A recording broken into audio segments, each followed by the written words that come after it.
दोस्तों, आज की कहानी है बहू तुम रोटी पूछ पूछ कर क्यों बनाती हो। दोस्तों, कहानी शुरू करने से पहले अगर आपने हमारे चैनल को सब्सक्राइब नहीं किया है तो सब्सक्राइब कर लीजिए ताकि आपके पास पहुंचे हर नया वीडियो। बहू, आज सिर्फ एक रोटी ही बनाना। शाम में नाश्ता काफी ज्यादा हो गया था और अपने बाबूजी के लिए दो। ये बातें आदित्य बाबू की पत्नी उमा जी कह रही थी। ठीक है माँ जी, नील आपके लिए कितनी रोटी बनाऊं? हर रात ईशु अपने घर वालों से पूछकर उनके भूख के हिसाब से ही रोटी बनाती थी। ईशु एक समझदार लड़की, अच्छे बुरे की समझ के साथ साथ समान सहेज कर रखना, सोच समझ कर पैसे खर्च करना आदि सभी गुण उसके अंदर मौजूद थे। आदित्य बाबू को ईशु पसंद थी क्योंकि वह शेखर बाबू, जो कि उनकी बड़ी करीबी दोस्त हैं, उनकी लड़की थी। आदित्य बाबू जब भी शेखर बाबू के यहाँ आते तो देखते कि ईशु ने घर कितने अच्छे से संभाला हुआ है। अपनी माँ का हाथ बटाती, घर को बड़ी सलीके से रखती। उसके माँ बाप उसकी तारीफ करते नहीं थकते। ईशु घर की सबसे बड़ी और उसके दो छोटे भाई बहन थे जिनका वह बड़ी जिम्मेदारी के साथ ख्याल रखती थी। एक दिन आदित्य बाबू ने अच्छा मौका देखकर अपने बेटे के लिए ईशु का हाथ मांग लिया। देखा सुना परिवार था, इसलिए शेखर बाबू ने बिना देर किए हाँ कह दिया। और दूसरा, नील का व्यवहार ईशु से मिलता जुलता था। सट मंगनी पट ब्याह हो गया। देखते देखते ईशु आदित्य बाबू के घर की शोभा बन गई। ससुराल में बहुत अच्छे से ईशु का स्वागत हुआ। सभी के अच्छे व्यवहार से वो खुश हो गई और मन ही मन भगवान को धन्यवाद कहने लगी। वहाँ सब कुछ उसे बहुत अच्छा लग रहा था, लेकिन एक चीज को छोड़कर घर के सभी लोग चीजों की कद्र करना नहीं जानते थे। चाहे वह कोई भी हो, यहाँ तक कि खाने की चीजें भी बेकार हो जाती थी। घर में सब भरा पड़ा रहता था और खत्म होने के पहले फिर से ला दिया जाता, जिससे पहले की चीजें खराब हो जाती और फेंक दी जाती थी। खाने तो कोई हिसाब ही नहीं रहता। एक ही बार इतना खाना बना देते थे। सुबह की रोटी सब्जी कोई शाम को नहीं खाता या रात का बसा हुआ सुबह नहीं खाता। उसे बड़ी अजीब लग रहा था कि इतनी बर्बादी पर भी कोई किसी को कुछ नहीं बोलता। ससुर जी का अच्छा खासा जमाया बिजनेस था। नील की भी अच्छी खासी नौकरी थी। पैसे की कोई कमी नहीं थी, लेकिन इसका मतलब ये तो नहीं कि चीजें बर्बाद की जाए। इस बारे में उसने अपने पति नील से बात की, लेकिन वह ये कहकर पल्ला झाड़ लेता है कि मैंने बहुत बार कोशिश की लेकिन कोई सुनता ही नहीं, इसलिए मैंने भी बोलना छोड़ दिया। धीरे धीरे यीशु ने घर की बागडोर अपने हाथों में ले ली और सिर्फ जरूरत की चीजें मंगाना और किफायती खर्च करना शुरू कर दिया। अतः ये फल मिला कि चीजें खराब होने से बच जाती और घर के लोगों को शिकायत भी नहीं होती।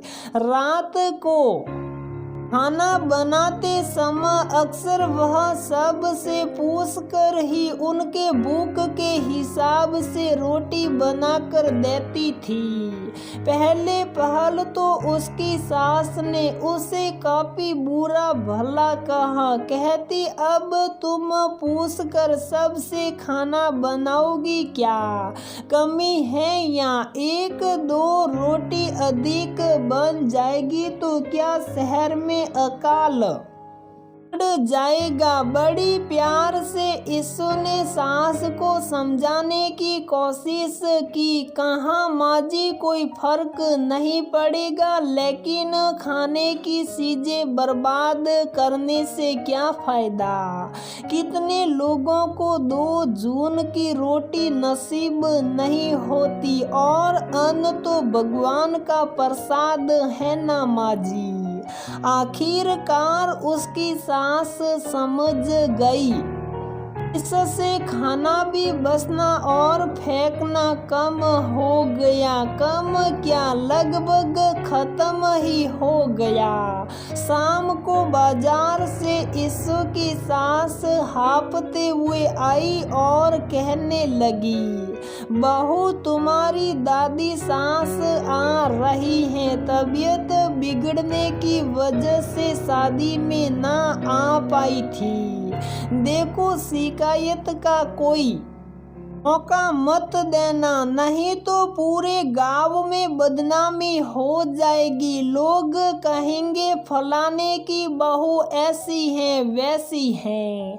जी माँ जी आप चिंता मत करिए, मैं ध्यान रखूंगी। उसी दिन करीब रात 8 बजे दादी सास हाजिर हो गई। यीशु के साथ साथ उसकी सास के प्राण हलके में अटके थे कि दादी सास को कुछ बुरा न लग जाए। अपनी दादी सास को यीशु ने पानी पिलाया और रोटी सेकने जाने लगी। तभी दादी सास ने यीशु से कहा, बहुरिया बड़ी सुना है तेरे सास ससुर से कि तू घर का ख्याल बहुत अच्छे से रखे हैं और जितना जरूरी है उतना ही खर्च करे हैं तू।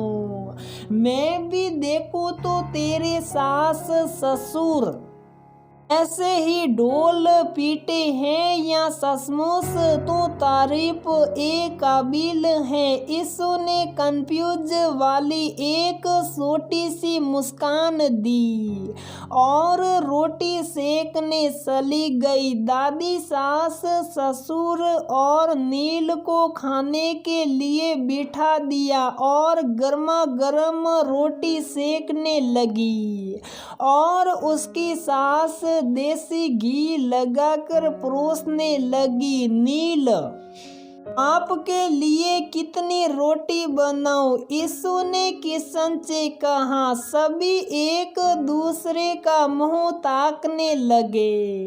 तभी उसकी सास ने कहा, बहू कैसी बातें कर रही हैं, रोटी बना चुपचाप से। कह बात को पलटने की कोशिश की। तभी अंदर से यीशु ने कहा, माँ जी रोटी अधिक बन जाती हैं तो फिर सुबह फेंकनी पड़ती है, कोई भी नहीं खाता, उसे बर्बाद करने से क्या फायदा। दादी ने कहा, बहुरिया मेरे लिए 2 रोटी और बना दे, तेरे हाथ की रोटी कुछ ज्यादा ही नरम है। सभी के चेहरे पर मिला जुला भाव था कि अब पता नहीं क्या होगा। सबके खाने के बाद दादी ने यीशु को अपने पास बुलाया और कहा, बहुरिया बहुत अच्छा काम करती हैं, रोटी सेक कर नहीं रखती, गर्मा गर्म बनाकर खिला देती हैं, जिसकी जितनी भूख उतनी रोटी।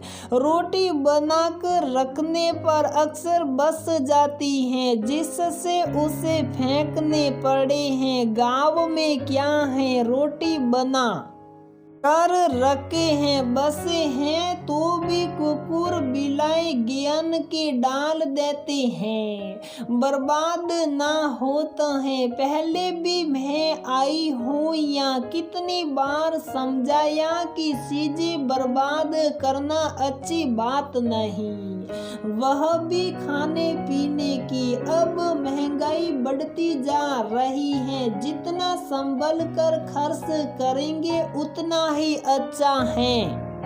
बहुरिया ठीक है ना, लेकिन अब लगता है कि तू ही नकेल कसेगी इनकी फिजूल खर्ची पर। ये ले तेरे लिए ही लाई थी, कहकर कान के बूंदे उसके हथेली पर रख दिए। उसने झुक कर दादी जी को प्रणाम किया। तो तेरे सास ससुर सही ही कहे हैं कि तू बड़ी समझदार है, कह दादी सास ने उसे गले से लगा लिया।